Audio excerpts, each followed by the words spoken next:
Hola chicos, buenas noches. Bueno, ustedes me conocen, me llamo Carlos Quiñones. Quisiera ahorita decir unas pequeñas palabras, presentarles a quien es Listi Contreras. Ella es una nueva chica que va a formar parte de nuestro equipo de Génesis. Así mismo ya está en todos los grupos. Va a estar también ayudándonos en lo que queda de este parcial y espero que por mucho tiempo más en lo que es esta linda cátedra de Génesis. Es una chica súper inteligente, súper segura. Me gusta también que es una chica muy ordenada. Compensa un poco también lo que viene a ser mi equipo, que tenemos a tres hombres totalmente desordenados. Entonces Valeria, Dani y ella son, por así decirlo, ese pilar que nos complementa a todo el equipo. Hoy va a ser su primera clase, espero que se lleven también bien con ella. Y ya saben, cualquier duda, cualquier inquietud, estamos todos para responderles. Va a estar también triste y está muy atenta también al chat. Por ahí ya también complementó unas placas que ni yo sabía que existían de la doctora Wendy. Así que pilas chicos, los dejo con esta increíble persona y también increíble maestra nueva que tienen.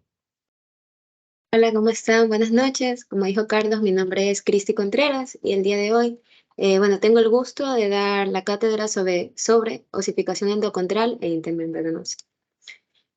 Para empezar, quisiera darles como un pequeño índice o introducción. Cuando hablamos de formación ósea, tenemos que saber de que van a haber de dos tipos, una intramembranosa y una endocondral. Y es muy fácil identificarlas en cuanto a características superficiales. Cuando hablamos de una formación ósea intramembranosa, estamos hablando de que no necesita ningún precursor cartilaginoso. Y además, esta normalmente va a formar los huesos planos, es decir, huesos craneales como la mandíbula, el esternón, la escápula. Sin embargo, cuando hablamos de una osificación endocondral, sí necesitamos un precursor cartilaginoso. Esta normalmente va a formar lo que son los huesos largos. ¿Y por qué los huesos largos? Porque estos son normalmente lo que soportan la mayor parte del peso del esqueleto axial y apendicular. Como pueden ver en la imagen, ciertos ejemplos, húmero, radio, cúbito, etc. Pues para mi parecer, la osificación intramembranosa es la más fácil de entender y de explicar. Por eso quisiera empezar con ella. Bueno, cuando hablamos de una osificación intramembranosa, tenemos que saber que la primera evidencia en el ser humano está alrededor de la octava semana del desarrollo embrionario. El tejido encargado, es decir, el tejido conjuntivo embrionario encargado va a ser la mesénquima, a través de una serie de proliferaciones y diferenciaciones. La forma en la que ocurre en esto es súper fácil. Como pueden ver en la imagen A, vemos este elemento que está en color rosado. Este va a ser el tejido conjuntivo mesenquimatoso. Este, como todo tejido, va a proliferar y estas células mesenquimales van a migrar.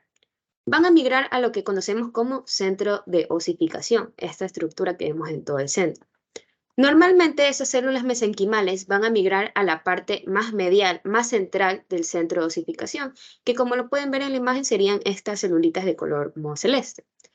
Lo que sucede es que una vez que estas células mesenquimales van al centro de osificación y proliferan, ya no son células mesenquimales, se diferencian en células osteoprogenitoras mesenquimatosas que pueden ser identificadas al ser un poco más alargadas. Estas células osteoprogenitoras mesenquimatosas van a secretar el factor de transcripción, el cual yo considero que es muy importante porque a mí cuando estaba en primer ciclo me lo tomaron, el CBFA1. Este factor de transcripción va a hacer que estas células osteoprogenitoras mesenquimatosas se diferencien en osteoblastos, que son las que podemos ver aquí más a la periferia de color morado. Partiendo con esta proliferación y diferenciación, vamos a ver que los osteoblastos en la figura B se van a desplazar más a lo que es a la periferia de todo este núcleo, de toda esta estructura. Y estas van a estar encargadas de secretar una serie de elementos que van a ser, digamos, el cartílago, en este caso cartílago tipo 1, ciertas proteínas óseas, la osteocalcina, que van a formar lo que es la matriz ósea, también conocida como osteoide, que la podemos ver como un color anaranjado. Esta matriz ósea u osteoide va a ser secretada a la parte interna central de lo que es el centro de osificación o la estructura que vemos aquí. Entonces, este osteoide va primero a sufrir de mineralización y como podemos ver en la imagen está este osteocito. Uno normalmente no sabe de dónde sale este osteocito. Bueno, el osteocito como tal son osteoblastos que no lograron migrar o desplazarse completamente a la periferia de la estructura. Es decir, que al momento que se mineralizó el osteoide, fueron atrapados estos osteoblastos y por lo tanto se convirtieron, o bueno, se diferenciaron en lo que son osteocitos. Uno pensaría que no se comunican, pero sí se comunican a través de una serie de invaginaciones citoplasmáticas muy delgaditas que hacen esta conexión o comunicación osteocítica. Como iba explicando, los osteoblastos van a formar esta matriz ósea. Independientemente si se están mineralizando o no, van a seguir formando esta matriz ósea. Por lo tanto, los osteocitos que han sido atrapados o que están siendo contenidos y mineralizados se van a ir separando. Mientras más osteoide, mientras más matriz ósea se produzca, los osteocitos más separados entre sí van a estar. Pero no hay ningún problema porque, como les dije, van a tener esas invaginaciones. A medida que sigue el proceso, este osteoide que primero se mineralizó, ahora se va a calcificar. Y también se va a seguir manteniendo esta comunicación osteocítica, pero ahora encontrada dentro de los canalículos. En la imagen C podemos ver un hueso inmaduro. ¿Por qué sería inmaduro? Bueno, los osteoblastos tienen una vida media de alrededor de 12 días. Entonces, por la actividad mitótica, es decir, por esta proliferación mitótica, normalmente van a ir cambiando, siendo producidas por las células osteoprogenitoras mesenquimatosas. Entonces, estos osteoblastos van a producir matriz ósea, matriz ósea, matriz ósea. Entonces van a ser producidos en capas. Y son estas capas nuevas de matriz ósea, lo cual va a ser considerado como un hueso inmaduro. Vale recalcar que esta matriz ósea va a estar encontrada en forma de trabéculas o cordones, es decir, que van a presentar una serie de espacios entre sí, como lo pueden ver aquí. Y eso va a ser inmaduro. Sin embargo, en la imagen D vamos ya a ver un hueso maduro. ¿Y cómo sabemos que es un hueso maduro? Bueno, la parte más periférica va a estar conformada por un hueso compacto que ha sufrido una serie de reparaciones y de crecimiento como tal. Entonces, el compacto siempre va a ir a la periferia y el esponjoso siempre va a ir en la parte más interna. ¿Y cómo sabemos que es esponjoso? Bueno, va a haber los cordones o trabéculas y ciertos espacios que van a ser invadidos por lo que son vasos sanguíneos. Algo que le gusta tomar mucho al doctor Urquizo y bueno, a todos los doctores de embrio como tal, son las derivaciones de las hojas germinativas o las capas germinativas. Estos vasos sanguíneos como tal van a derivarse de la capa del mesodermo lateral e incluso de ciertos angioblastos invasivos que se están dando por lo que son la proliferación normalmente del mesodermo o de ciertas células de la cresta neural. Bueno, en este caso vemos una osificación intramembranosa. La imagen de la izquierda es de la mandíbula y bueno, la de la derecha la saqué del libro de Moore, pero no especifica de qué parte exactamente es. Pero yo les voy a explicar qué es cada una. Entonces, ¿qué son las espículas? Las espículas simplemente son esta matriz ósea que se va formando y se va formando como por separaciones. Las trabéculas o cordones son separaciones. Entonces, piénsenlo de esa manera, como que esto es una trabécula y una trabécula es una espícula, acá vemos otra trabécula que es una espícula. Entonces, estas se van a interconectar entre sí. Entonces, lo que está en el medio, que se ve como este color como morado clarito, va a ser la matriz ósea, que va a ser el hueso como tal. Lo que vemos en la periferia, estas de aquí como estructuras, celulitas más basófilas, más redondeadas, van a ser los osteoblastos. Los que encontramos en la parte interna de esta matriz ósea van a ser los osteocitos. Y podemos ver estos espacios peritrabeculares. Peritrabeculares quiere decir que están en la periferia de las trabéculas, a sus lados, a sus alrededores, los cuales no es que están vacíos o nadie los recubra. Estos espacios de las trabéculas van a estar adosados, tapizados con ciertas células, algunas inactivas y otras que sí son activas, endoblásticas, las cuales en necesidad de formar nuevas células óseas van a activarse. Aquí creo que se ve un poco más clarito por la coloración. Asimismo, en la parte más periférica, los osteoblastos, lo más eosinófilo, rosado, va a ser la matriz ósea, y las estructuras que podemos encontrar aquí por dentro son los osteocitos. Otra estructura que yo considero que es importante que la reconozcan son estas, se llaman ostiones, que a través de las ostiones, es decir, en esos espacios que les expliqué anteriormente, van a pasar normalmente lo que son arterias, vasos sanguíneos, que van a nutrir a ese hueso en formación o ya formado. Ahora está la osificación endocondral. Esta sí es un poco más complicada, así que sí les pediría que presten un poquito más atención, porque a mí la verdad sí me cuesta. Bueno, antes de hablar de osificación endocondral, tendremos que hablar de la histogénesis del cartílago. Esta va a tener la primera evidencia en la quinta semana del desarrollo embrionario. Igualmente, su tejido encargado, su capa germinativa, va a ser la mesénquima. ¿Y cómo va a suceder? Por una proliferación de estas células mesenquimatosas, por una actividad mitótica, obviamente, y por una posterior condensación. La condensación de estas células se va a conocer como centros de condrificación. Bueno, lo que sucede como tal es que está la mesénquima, las células, y asimismo proliferan y van a migrar a una estructura que se conoce como nódulo o núcleo de condrificación, donde se va a dar la condrogénesis, es decir, la producción de estas células condrocíticas. El orden de formación va desde células mesenquimales o mesenquimatosas a precondrocitos, a condroblastos y por último a condrocitos. Un factor que ayuda a que ocurra esta diferenciación es el SOX9.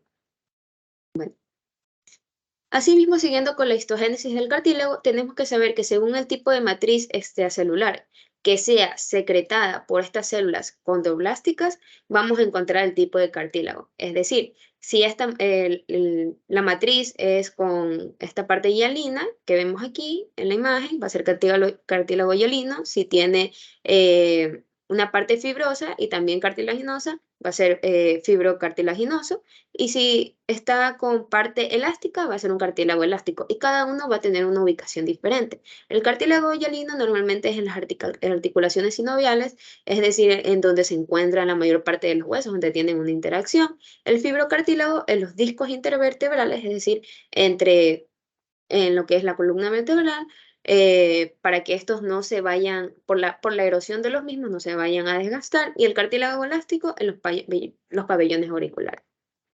Bueno, ahora sí con lo que es la formación cartilaginosa. Yo lo he separado en una serie de pasos porque sinceramente cuando yo lo separo así como en números siento que se hace un poquito más fácil de entenderlo. Entonces, viendo la imagen a la derecha, vemos que hay, lo celestito es la mesénquima. Entonces, estas estructuras así raritas son las células mesenquimales, que como les dije, la mesénquima se prolifera, forma nuevas células.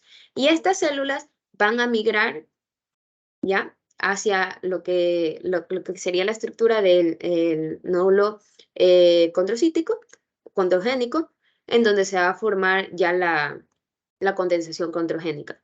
Entonces ahí ya se forma el modelo cartilaginoso. Sin embargo, no solo se forma el modelo cartilaginoso a partir de eso de células mesenquimatosas, a precondrocitos, a condroblastos y a condrocitos. No. Hay otra estructura la cual es muy importante que va a ser conocida como el pericondio, que es esta que ven en la parte más externa del modelo cartilaginoso. Y bueno, lo que sucede es que al momento de que las células mesenquimales están migrando hacia la parte de este nódulo condrogénico, no todas las células van a ir hacia dicho nódulo, no todas van a ingresar al nódulo, sino que ciertas se van a ubicar en su periferia, es decir, alrededor de esta, rodeándolo. Entonces, estas células que no entran al nódulo, que no entran a la condensación, van a diferenciarse en otro tipo de células, es decir, en células de tipo fibroblásticas, que van a estar recubriendo la periferia. Y eso va a ser ya el pericondio. Siguiendo, vamos a ver que el modelo cartilaginoso va a sufrir una serie de crecimientos, un crecimiento intersticial y uno por aposición. Una forma que yo considero que es fácil de saber cuál crecimiento es cuál es ver ciertas palabras que conforman, o sea, ciertas letras que conforman la palabra. Digamos, como dice intersticial, inter es de dentro, quiere decir que hay un crecimiento interno, el cual va a aumentar la longitud de esta formación cartilaginosa. Y si hablamos por aposición tiene una P, normalmente yo lo digo de esa manera, como está la P, ya es espesor. Espesor es decir, del ancho de la parte del pericondio.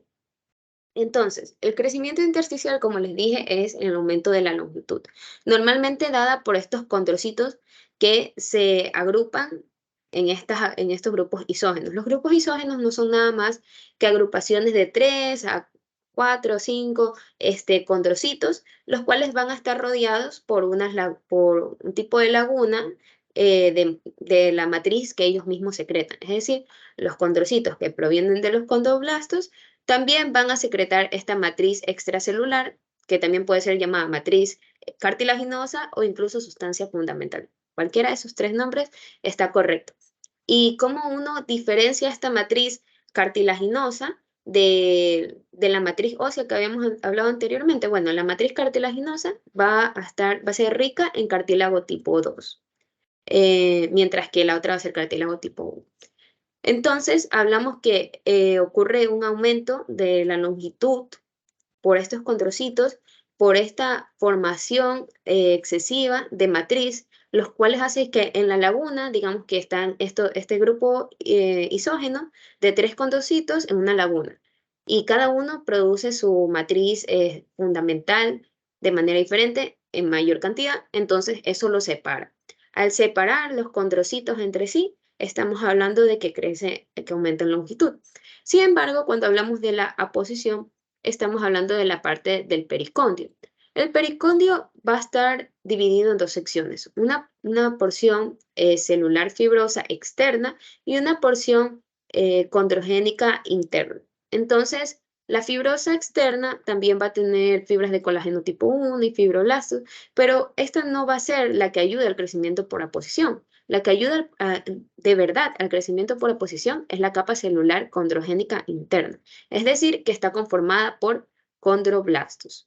Estas de aquí, entonces estas van a proliferar, van también a formar, van también a secretar lo que es la matriz extracelular y van a hacer que el pericondio aumente su grosor y su espesor. Es decir, una vez que este pericondio aumenta, no es nada más que lo que recubre esta placa cartilaginosa, el hueso va a ser mucho más espeso. Sí, espeso.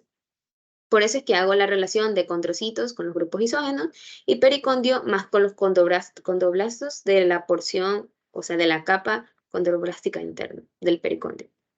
Bueno, siguiendo, tenemos que saber cuáles son las señales de osificación, porque van a haber diversos estadios en los cuales el hueso se va a osificar o va a proliferar o va a crecer. Entonces, el primer paso es la aparición de una cubierta de tejido óseo alrededor del modelo cartilaginoso. Como les había explicado anteriormente, está el periósteo, y el periósteo estaba compuesto por dos capas, una capa externa fibrosa y una capa interna condrogénica. Sin embargo, esta capa condrogénica interna ya no va a producir condroblastos, ni mucho menos condrocitos. Lo que va a hacer es que se va a diferenciar en una capa de osteoblastos, es decir, las células que se encargan de producir hueso. Por eso es que aquí en la imagen B que tenemos a la derecha, podemos ver que ya el pericondio ya no se conoce como pericondio, sino que se conoce como un periósteo, ¿ya? Y en posterior a es decir, en la parte de que se ve ya el hueso como tal, vemos un hueso subperióstico. Este hueso subperióstico puede ser también conocido como, en los huesos largos, como collar óseo perióstico, que no es nada más que la diferenciación de la capa interna condrogénica del pericondio en osteoblastos, los cuales se van a encargar de secretar su matriz ósea, la cual luego de calcificarse va a formar la parte ya, lo que sería el hueso calcificado. Entonces, luego de esto que ocurre, esta formación subperióstica, los condrocitos que se encontraban en la región media de la porción o del modelo cartilaginoso se hipertrofian. ¿Qué quiere decir que se hipertrofian? Es decir, que crecen excesivamente de tamaño y además de que crecen excesivamente de tamaño, secretan fosfatasa alcalina. Además, la matriz extracelular cartilaginosa, que ha sido producida por estos condrocitos, que ahora ya se hipertrofiaron, se va a calcificar. Una vez que esta matriz se calcifica, las lagunas de matriz se van a degenerar, porque no tiene sentido de que los condrocitos vivan. Una vez que esta matriz que vemos aquí como un rosado más intenso, se calcifican, los condrocitos mueren. Por lo tanto, no hay nada que siga manteniendo esa vitalidad de la matriz extracelular.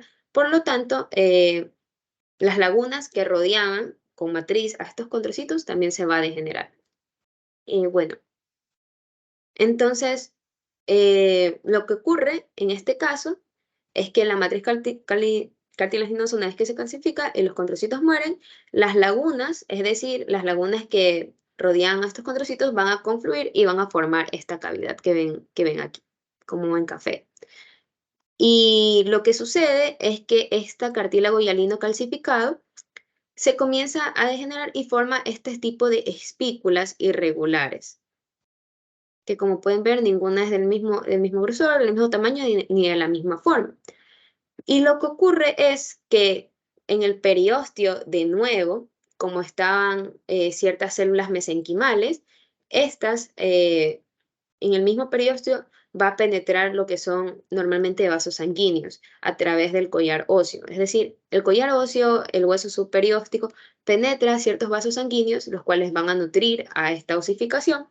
Y es por ahí mismo, por estos vasos sanguíneos, por donde viajan las células mesenquimales y se ponen por aposición en una relación intrínseca con estas espículas irregulares que se han producido porque la matriz celular se ha calcificado. Entonces, una vez que están en intrínseca relación, estas células mesenquimales se vuelven a diferenciar y ahora se diferencian en células osteoprogenitoras mesenquimales, que fueron las que les expliqué al inicio.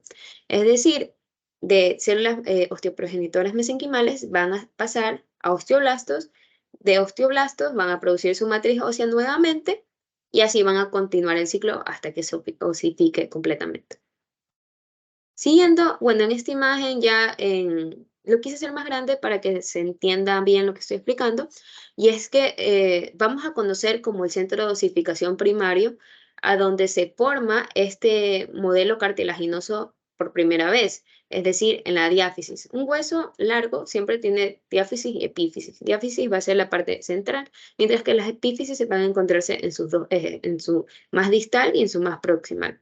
Entonces, centro de osificación primaria va a estar en la diáfisis, siempre en los huesos largos. Entonces, lo que yo quería explicarles ya con esta imagen era todo ya resumido, es decir, el periósteo ya no es pericóndilo, sino es periósteo. Hay un hueso subperióstico, el cartílago, la matriz extracelular producida se calcifica, por lo tanto los condrocitos mueren. Si los condrocitos mueren, las lagunas confluyen, y si las lagunas confluyen, estas cavidades aumentan su tamaño, pero igualmente ese cartílago hialino calcificado se va a comenzar a degradar, formando espículas y luego esas células mesenquimales que viajan a través de los vasos sanguíneos que han penetrado al hueso subperióstico van a tener una intrínseca relación con ellas, van a diferenciarse en lo que son células osteoprogenitoras mesenquimales, posteriormente en osteoblastos, que van a producir la matriz ósea que todos conocemos y van a hacer estas placas óseas como tales. Ya teniendo bien entendida esa parte, que es como el crecimiento endocondral primario, tenemos que ver cómo y cuándo sigue este crecimiento del hueso endocondral, ya que normalmente, como les dije, eso ocurre en la quinta semana del desarrollo, pero no es que el feto nace y ya tiene todos sus huesos formados completamente, no. Este se va a dar más en lo que es el segundo trimestre de vida fetal, lo que es la 12ª semana de desarrollo embrionario. ¿Y cuál va a ser su final? Bueno, antes de hablar de final, tenemos que saber que va a ser un crecimiento que se va a dar después del nacimiento hasta la vida adulta, una vida adulta joven. Entonces, ¿de qué va a depender? Bueno, va a depender de la presencia de un cartílago epifisiario, que va a ser el remanente del tejido cartilaginoso que anteriormente expliqué a través del centro de osificación primario. Si no hay una presencia de un cartílago epifisiario, no va a haber un crecimiento del hueso endocondral.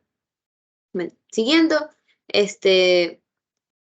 un detalle que me falta aquí es que igualmente, como pueden ver, en la diáfisis hay ciertos vasos sanguíneos que interrumpen en ella a través de lo que es el periósteo. En la epífisis también pasa lo mismo, en el centro de osificación secundario, que sería su otro nombre, también van a influir ciertas arterias que van a nutrir estas secciones.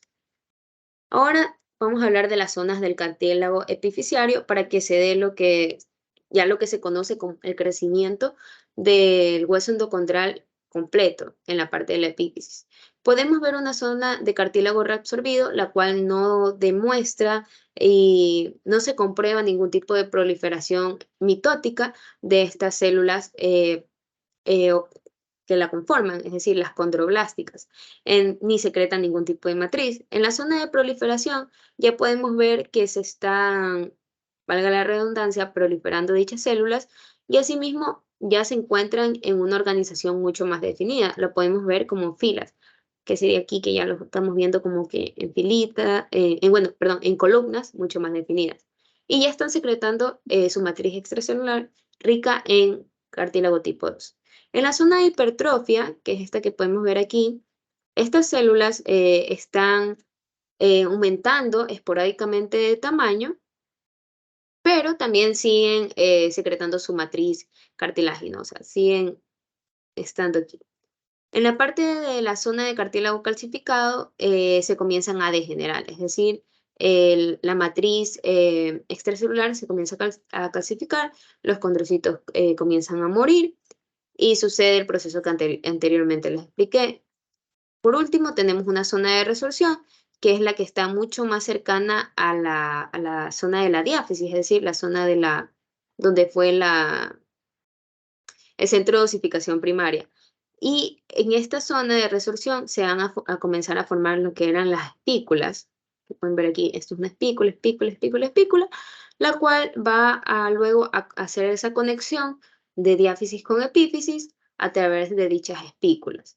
Bueno, en este cuadro está como más resumido, mucho mejor resumido a lo que acabo de explicar, una zona de reserva, no comprueba proliferación ni producción activa de la matriz, una zona de proliferación que los condrocitos sufren de esta actividad mitótica y se organizan en columnas definidas, son mucho más grandes que las zonas de reserva y están sintetizando su colágeno.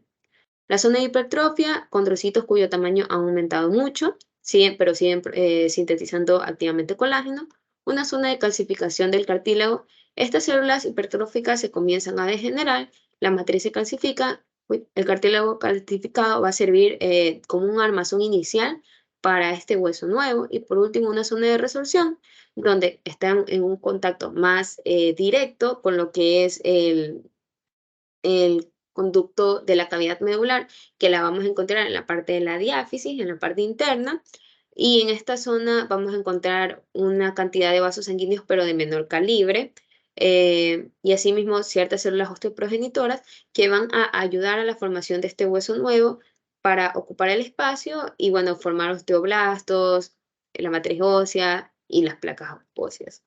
Bueno, y ya como último podemos ver una imagen donde vemos un hueso completamente formado, es decir, bueno, no completamente formado, porque aquí todavía vemos una estructura que nos da a entender que todavía le falta para formarse. Entonces, las estructuras remanentes del cartílago endocondral van a ser dos, tanto el cartílago articular, es decir, que va a tener una relación con otro hueso, como el disco epifisiario, que también tiene el nombre de placa de cartílago epifisiario, que van a ser estos los remanentes. Entonces, cuando una persona ya alcanza su máximo crecimiento, la producción de este cartílago en estas placas epifisiarias, que se supone que son los centros de osificación secundarios, van a finalizar. Es decir, ya no va a haber ni la proliferación, ni la hipertrofia, ni su degeneración, ni su reabsorción. Nada, ya no va a existir.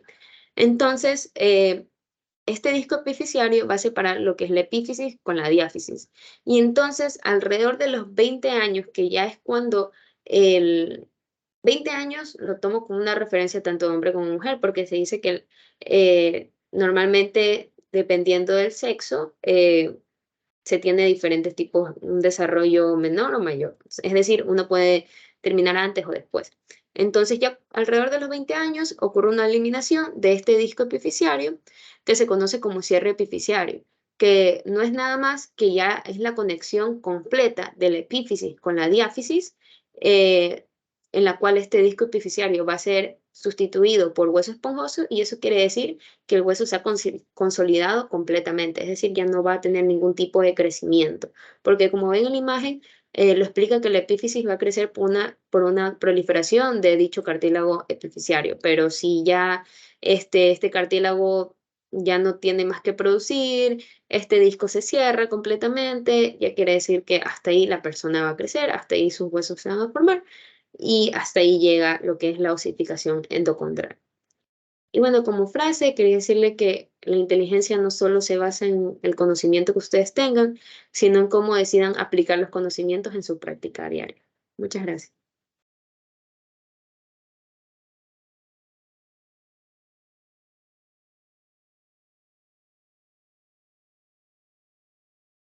Hola chicos, ¿tienen alguna duda?